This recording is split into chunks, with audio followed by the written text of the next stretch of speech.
हे एकमेकांचे वैरी असतात, पण तिथे मात्र ते एकत्र खेळत होते. वाघ आणि हरिण हे जवळ जवळ एकमेकांच्या जवळ होते. हे बघितलं आणि नारद मुनींना आश्चर्य वाटलं, हे कसं काय शक्य आहे.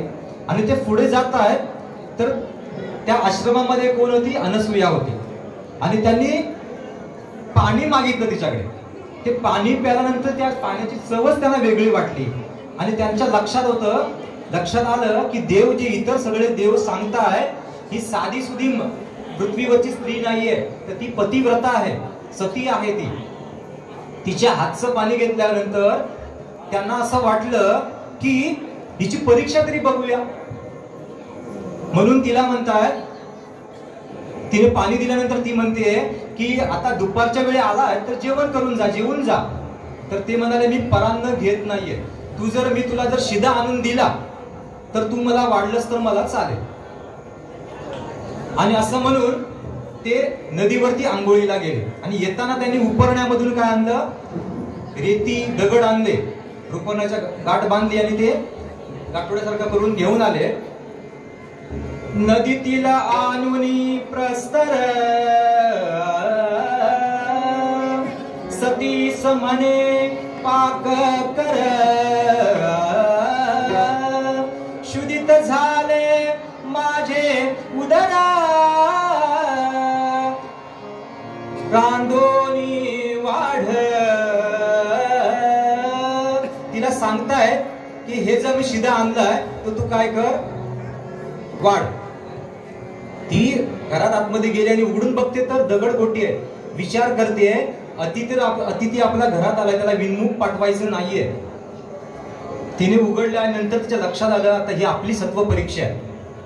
हे मुनी साधे कोणी दिसत नाहीये, नारद मुनी साधे नाहीये, ते आपली परीक्षा बघतात हे तिला समजलं. आणि म्हणून तिने काय केलं, आपल्या देवाऱ्यामध्ये गेली आणि पतीचं चरणाचं जे तीर्थ असतं ते अंदान त्याच्यावरती शिंपडलं. आणि काय आश्चर्य, त्याचं रूपांतर कशामध्ये झालं, अन्नामध्ये झालं. आणि ते शिजवून भात तांदूळ तयार झाले आणि ते शिजवून त्यांनी काय केलं, वाढलं. आणि ते वाढल्याबरोबर त्यांना ते अन्न गोड लागलं. आणि ते मनात घाबरले, आपण विनाकारण या सतीची परीक्षा बघितली, कदाचित हिने जर आपल्याला शाप दिला तर. आणि म्हणून ते घाबरले. पण तेवढ्यात तिने नमस्कार केला आणि चटकन त्यांचा हात वरती गेला. पुत्रवती भव असं ते सांगितल्याबरोबर नंतर म्हणतात, मी काय बोलून गेलो, हिला आपल्याला पुत्र द्यायचा आहे आता असं म्हणाले. आणि तिथे तिला आशीर्वाद देऊन ते कैलास पर्वतावर आले. आणि कैलास पर्वतावरती तिन्ही देव, सावित्री, लक्ष्मी आणि पार्वती, तिघीही एकत्र आल्या होत्या आणि त्यांच्या गप्पा गोष्टी चालू होत्या. तेवढ्यात नारद मुनी तिथे जात आहे. नारायणा रमा रमणा, नारायणा रमा रमणा, मधुसूदना मनमोहना, मधुसूदना मनमोहना, करुणाघना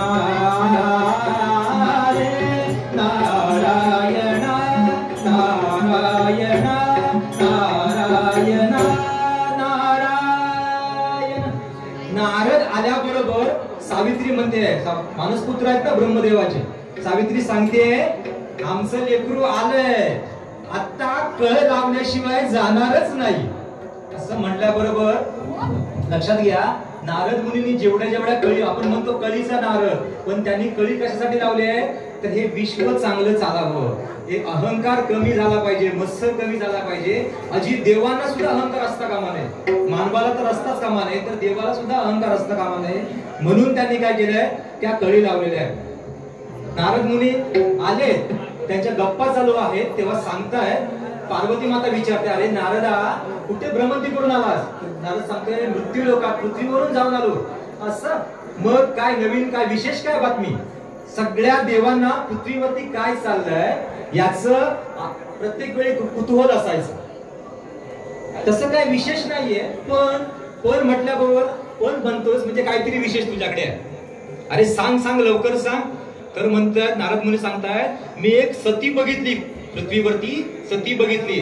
कशी आहे ती? श्रेष्ठ श्रेष्ठ ती सती मजसी भासते, श्रेष्ठ ती सती मजसी भासते, तुल्य तिजसी ना त्रिजगी कोणते, तुल्य तिजसी ना त्रिजगी कोणते, पतिपरायणा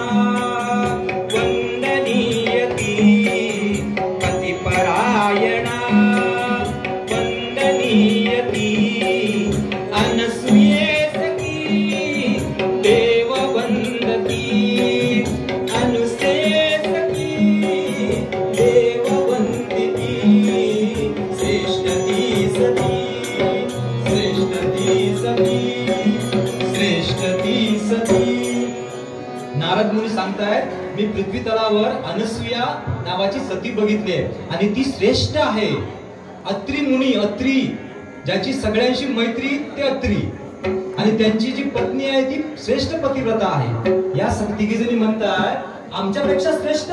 वास्तविक त्या देवी आहेत, त्यांना मत्सर करण्याची गरज नाहीये, पण ते काय म्हणतात आमच्यापेक्षा कोणतरी श्रेष्ठ आहे. त्यांनी असं म्हटलं पाहिजे होतं तिच्याकडे काय श्रेष्ठत्व आहे, पण त्यांच्यात तेवढं ध्यानात आलेलं नाही. त्यांचा फक्त एकच उद्देश होता की आपल्या पतींच्या म्हणजे देवांच्या खुर्च्या नीट राहायला पाहिजे. ही जर श्रेष्ठ जर झाली तर भविष्यामध्ये काय होणार, देवांच्या खुर्च्या दळमळीत होणार. आणि म्हणून ती सांगते, नारद मुनी सांगतात ही श्रेष्ठ आहे असं. मग नारद मुनी तूच आता उपाय सांगायच्यावरती. तर नारद मुनी सांगतात उपाय असं करा, जेव्हा तुमचे पतिदेव घरी येतील त्यावेळी तुम्ही काय करा, अबोला धरा. आपल्याला माहिती आहे मनुष्य लोकांना, आम्हाला सुद्धा, जर ऑफिस मधनं घरी गेलो आणि जर बायको जर बोलत नसेल तर काय सगळ्यांची कंडिशन कसं होतंय, मग तशा प्रकारे झाले बघा. सगळ्या तिघींनी अबोला धरलाय. शंकर सुरुवातीला ब्रह्मदेवा सावित्री सांगते काहीच बोलत नाहीये. तर ते सांगतात अगं का बोलत नाहीस, माझी अशी काय चूक झाली आहे. इकडे विष्णू सांगताय अहो काय झालं तरी काय, लक्ष्मीला विचारतात अगं झालं तरी तुम्ही आज का बोलत नाहीये. आणि शंकर सांगतायत आपल्या पार्वती मातेला सांगतायत भवानी मज सांग की तुझ आला कसा कोप, तुझ्या बिन सुदिन मी सुदित झालो गे पहा, तुला कवन बोललो कठीण सांगते पूर्ण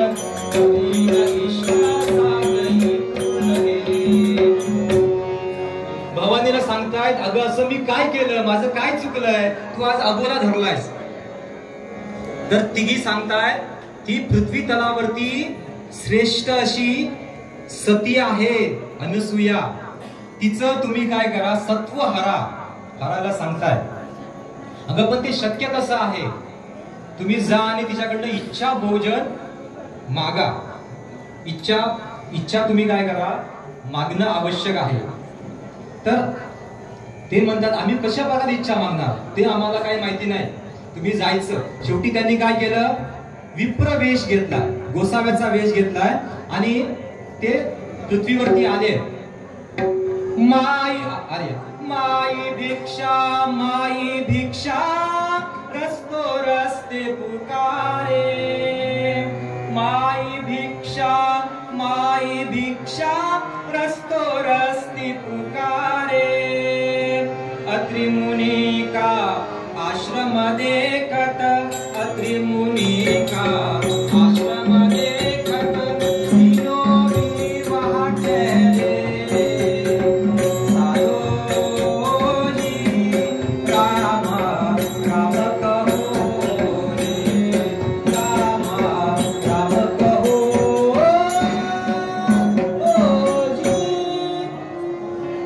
यांनी तिन्ही देव आले. कोणाचा वेश घेतला लक्षात घ्या, देवांना सुद्धा गोसाव्याचा वेश घ्यावा लागला. एवढी ताकद या सतीमध्ये होती. सांगण्याचा उद्देश हाच आहे की जर पतीवर निष्ठा ठेवली तर निश्चितच त्या स्त्रीमध्ये देवत्व प्राप्त होतं असं म्हणतात. आज आपण बघतोय की सनातन हिंदू धर्मावरती आपल्या टीका केली जाते की स्त्रियांना दुय्यम स्थान दिलं जातं. आजची कथा स्त्रियांना मोठं करणारी आहे. स्त्रियांमध्ये एवढी ताकद आहे. अनेक स्त्रिया पूर्वीच्या काळात सुद्धा स्त्रिया होऊन गेल्या, त्या विदुषी होत्या, गार्गी आहेत. गार्गी ही जी स्त्री आहे ही पंडित होती, तिला संस्कृत सगळं येत होतं. मला सांगा, मग त्या काळात सुद्धा स्त्रिया पुढारलेल्या होत्या. आज आम्ही म्हणतो आज पुढे गेल्या पाहिजे, असं नाहीये. त्या काळात सुद्धा स्त्रिया पुढे गेलेल्या होत्या, त्यांना तेवढंच स्थान होतं, पंडितांच्या बरोबरचं स्थान त्या गार्गीला होतं. मग तशा प्रकारची ही एक स्त्री आहे जिचं नाव काय आहे, अनसूया, जिच्यामध्ये अजिबात असूया नाहीये. दत्तात्रय, दत्त हा दिगंबर म्हणतो, दिगंबर असं म्हटलं ना, सगळ्या अंबरामध्ये हा समाविष्ट झालेला दिगंबर आहे. अवधूत, अवधूत म्हणजे काय, तर जो अहंकार धुवून टाकतो तो अवधूत. दत्तात्रयांच्या प्रत्येक वाहन आपण म्हणतो किंवा त्याच्या भोवती असलेले गाय, काय सांगते हे, गाय आहे ती पृथ्वीचं रूप आहे, 4 पुत्रे आहेत ते वेदांचं रूप आहे. म्हणजे प्रत्येक ठिकाणी आपल्याला दत्तांच्या गोष्टीतनं घ्यायला मिळतं. त्रिशूळ आहे, शंकराचं त्रिशूळ आहे. झोळी, झोळी जी आहे ती अहंकार कमी करण्यासाठी. आपण जेव्हा भिक्षा मागतो तेव्हा आपला अहंकार कमी होतो. या प्रत्येक गोष्टीमध्ये सांगितलेले आहे. तर अशा प्रकारे सगळे तिथे आले, सगळे देव आले, तेव्हा भिक्षां देई माई, भिक्षां देई, भिक्षा मागताय. तर ती बाहेर, अनसूया लगेच बाहेर आली आणि सांगते कोणती भिक्षा देऊ.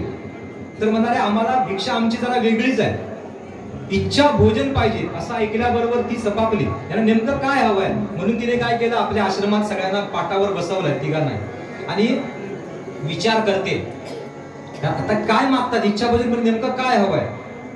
तर ते सांगतात विवस्त्र होऊन वाढतात. याच्यावरती बरीचशी चर्चा झाली. आम्ही जे सर आले, हे बुवा आहेत, चांगल्या प्रकारचे उत्कृष्ट बुवा आहेत, कीर्तनकार बुवा आहेत. आम्ही दोघेही नरसोबाच्या वाडीमध्ये गेलो. तिथे सगळ्या कीर्तनकारांचं संमेलन भरलं होतं. त्यावेळी त्यांनी सांगितलंय विवस्त्र शब्द, आपण काय करतो, शब्दशाली पूर्वपार. आणि कसं आहे, बऱ्याच जणांचं म्हणणं असं होतं की जी कथा पूर्वपार चालत आले, तुम्ही त्याच्यामध्ये बदल करू नका, फक्त अर्थ सांगण्याचा प्रयत्न करा. विवस्त्र म्हणजे काय, तर जे आपले जे सगळे अहंकार आहेत त्याची वस्त्र बाजूला करू, तू मला आम्हाला अन्न दे. आणि याच्यावरती पण चर्चा झाली. बुवा आहेत की अग्नीला न दिलेला, म्हणजे आपण फळं वगैरे आहेत ना, ते अग्नी, त्याच्यामध्ये अग्नी दिलेला नसतो, फलाहार पण होऊ शकतो. दुसरं म्हणजे त्याच्यावरती आणि चर्चा झाली की जठराग्नी म्हणतो आपण, जठराग्नी असतो, म्हणजे अग्नी पोटामध्ये पण अग्नीच असतो. म्हणजे हे सगळं तो आपण शब्दचा अर्थ घेण्यापेक्षा काय करूया, भावार्थ घेऊया. की तिच्या अंगामध्ये, अनसूया शब्दामध्ये सांगितलेलं, तिला कुठली मत्सर नाहीये. नाहीतर बऱ्याच वेळा काय असतं, शेजारणीकडे काय चांगलं झालं तर हिला वाईट वाटतं, हा मत्सर आहे. मग हिच्याकडे काहीही नव्हता, म्हणून ती धन्य आहे सती. मग तिने विचार केलाय की हे जे आले गोसावी, हे कोणी सामान्य गोसावी नाहीये, हे कोणतरी आपली परीक्षा घ्यायला आहे. आणि अत्री मुनी कुठे गेले होते, तपश्चर्येला गेले होते. त्यांनी ते तिकडे तप करताय.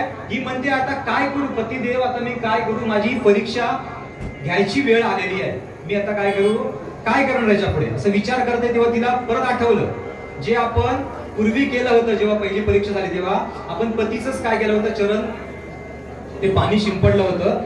तिने तोच उपाय केला. देवघरात गेली, पती चरणाचं उदक होतं, जे पाणी होतं ते घेऊन आली आणि ते त्या तिघांवर शिंपडली. आणि शिंपडल्याबरोबर तीनही ते पाटावरती काय झाली, बाळ तयार झाली. बाळ तयार झाली आणि रडायला लागली. लक्षात घ्या, ही तेजस्वी स्त्री आहे, तिचं तेज बघायचं आहे, तिचं श्रेष्ठत्व त्या देवांना बघायचं आहे. आणि ते बालरूप झाल्याशिवाय त्यांना दिसणार नाहीये. आणि ती त्यांना पाजायला लागली. पाजताना इकडून कोण आले, अत्री मुनी आले. अत्री मुनी आलेत आणि ते काय करतात, तिला विचारतात, अगं वेडे तुझं हे काय चालू आहे, हे काय चाललंय तुझं. तेव्हा तिने घडलेली सगळी हकीकत त्या अत्री मुनींना सांगितली. आणि सांगितल्यानंतर ते म्हणाले, त्यांनी अंतर्धान ध्यान लावलंय आणि ध्यान लावून विचार करतात, हे कोणी नाहीये तर प्रत्यक्ष कोण आहे, देव आहे. हे तिन्ही देव काय झाले, बाळ झालेली आहे. आणि आता विचार करतायत, थांब थोडा वेळ म्हणतात तिला, तू केलंस ते बरोबरच केलंय. आणि इकडे जवळजवळ ठराविक कालावधीमध्ये आपले पती आलेले नाहीये. आणि म्हणून या तिन्ही स्त्रिया वाट बघतायत आपले पती कधी येतील म्हणून. मात्र काय झालंय, पतींची वाट बघून ते थकले आहेत. आता काहीच उपाय चालत नाही. मग शेवटी उपाय कोणाला बोलवलाय? नारद मुनींना बोलून घेतलाय. नारदा ये आता तू आम्हाला याच्यातून तू सोडव. नारद मुनी सांगतायत तुम्हाला मी सांगितलं होतं तिची परीक्षा घ्यायला जाऊ नका, तुम्हीच हे करा. आता नारदा तू तरी काहीतरी सांग, तू आम्हाला सांग की याच्यावर उपाय काय करायचा आहे. आता काय करा तुम्ही, सामान्य स्त्रीचा वेश घ्या आणि तिच्याकडे तुम्ही मागा. तिनेच जर दिलं तर तुमचे परत तुम्हाला पती मिळतील, नाहीतर ते तिथेच राहतील. तिथे गेली ती आणि त्यांच्या समोर नतमस्तक झाली. सगळ्या स्त्री आले, म्हणताय हे जी तुमच्याकडे जी बाळ आहेत ते आमचे पती आहेत, ते पती आम्हाला परत करा. ते म्हणले कसं शक्य आहे, पण छोटे बाळ आहेत म्हणाले. नाही ते घेऊन तरी या. ती अनसुया ती सगळं तिघांनाही घेऊन आली, समोर ठेवली आणि म्हणाले ओळखून बघा. तर ओळखून बघा. सावित्री घेतसे पशुपती, पार्वती घेतसे लपहारा. अनसुया काय झाली, धन्य माता झाली. आणि नंतर तिथे अत्रि मुनी आले. नारद मुनी सांगतात की ती श्रेष्ठ स्त्री आहे, तिला तुम्ही काय करा, श्रेष्ठ स्त्रीला नतमस्तक व्हा. आणि त्या नतमस्तक झाल्याबरोबर तिने ते बाळांचं तिने काय केलं, परत उदक शिंपडलं. आणि शिंपडल्याबरोबर परत तिघेही प्रकट झाले. ब्रह्मदेव, महादेव आणि विष्णू तिघेही प्रकट झाले. आणि प्रकट झाल्यानंतर त्यांनी सांगितलंय माते तू काय हवं ते ना. तेव्हा अत्रि मुनी सांगतात आम्ही काय मागणार, नारद मुनी जो आशीर्वाद दिलाय तोच मला द्या. आणि अशा प्रकारे आशीर्वाद त्यांनी दिलाय की तुझ्या पोटी का होईल, जन्म घेवा. मग काय झालंय, तिघे जन्म झाले आहेत. तिघांचा जन्म झालाय. तो दिवस कुठला, आजचा दिवस आहे. ही जी वेळ आहे ती दत्त जन्माची वेळ आहे. सुमने वर्षती सुरमुनी,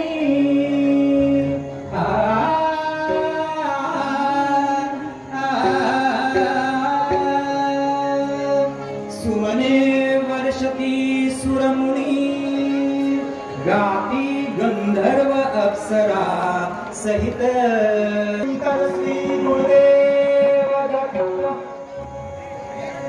दिगंबरा दिगंबरा श्रीपाद वल्लभ दिगंबरा,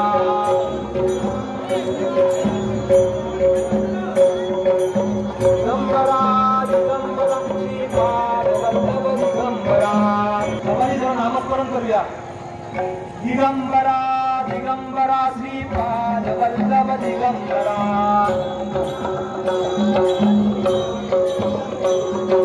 दिगंबरा दिगंबरा श्रीपाद वल्लभ दिगंबरा,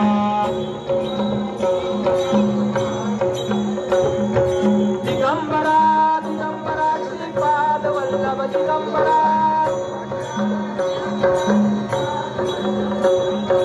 दिगंबरा दिगंबरा श्रीपाद वल्लभ दिगंबरा, दिगंबरा दिगंबरा श्रीपाद वल्लभ दिगंबरा, दिगंबरा दिगंबरा श्रीपाद वल्लभ दिगंबरा.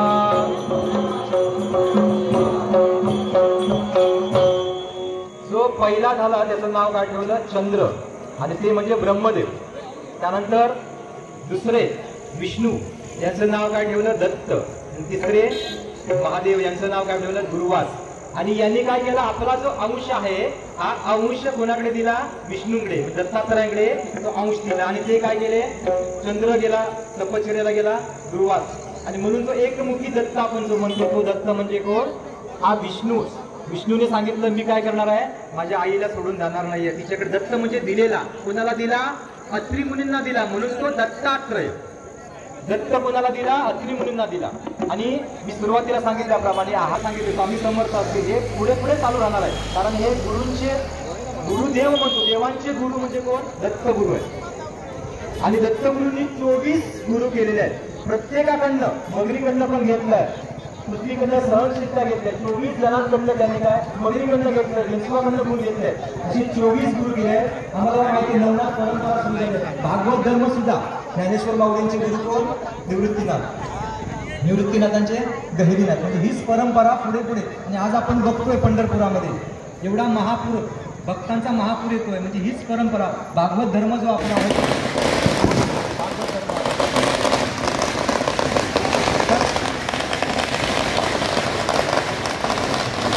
आता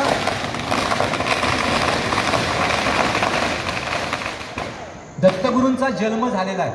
आता दत्तगुरूंना काय करूया, आंघोळ घालूया.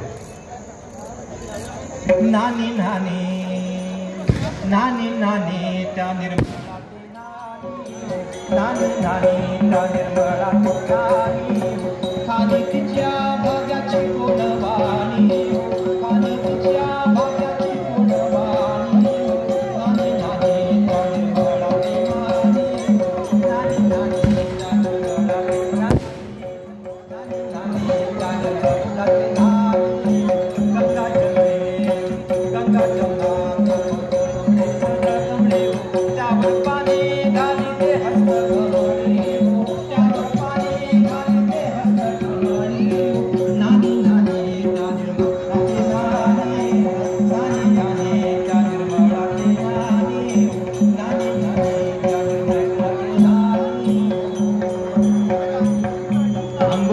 आता पुन्हा पुसून घेऊया आणि पाण्यात घालायचं आहे.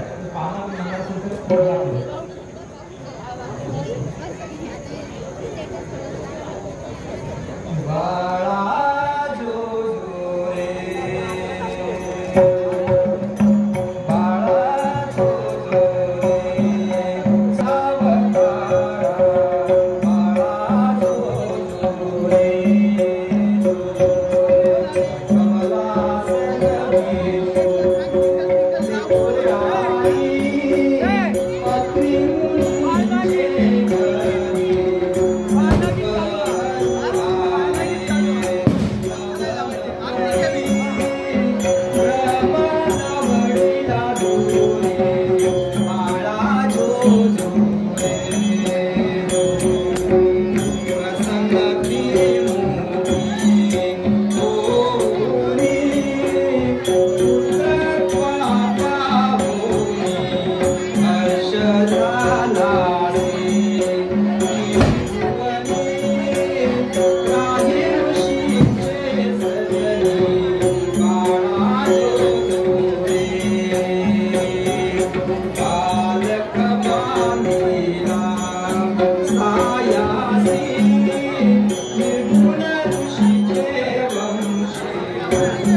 Yang kan